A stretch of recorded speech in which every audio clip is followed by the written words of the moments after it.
Quand j'étais jeune, je m'intéressais à tout ce qui était nature. Je collectionnais les insectes, je ramassais n'importe quoi que je trouvais sur le sol dans une forêt. Hey, j'avais même une collection d'excréments séchés.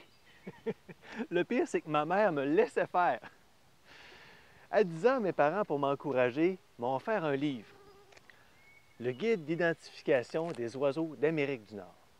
C'est un livre qui était complètement différent des autres que j'avais parce qu'il parlait des oiseaux qu'on avait ici, en Amérique. En le feuilletant, j'étais vraiment impressionné de la quantité d'oiseaux qu'on pouvait retrouver. Et il y a un groupe d'oiseaux qui a particulièrement attiré mon attention. Il y en avait des jaunes, des bleus, des orangés. C'étaient les parulines. Si on parle de forêt de feuillus, une espèce qui me vient automatiquement en tête, c'est la paruline azurée. Mon expérience avec cette espèce-là pourrait se résumer à des torticolis, parce que les érables et les hêtres qui forment son habitat sont souvent très grands.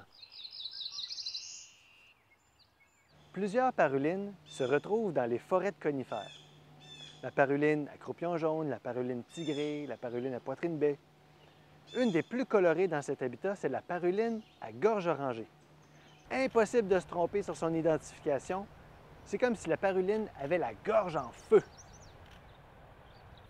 Une fois le couple formé, la construction du nid commence. Habituellement, la tâche de trouver l'emplacement, de transporter les matériaux et de construire le nid, c'est la responsabilité de la femelle. Selon le type d'habitat, les matériaux peuvent être différents.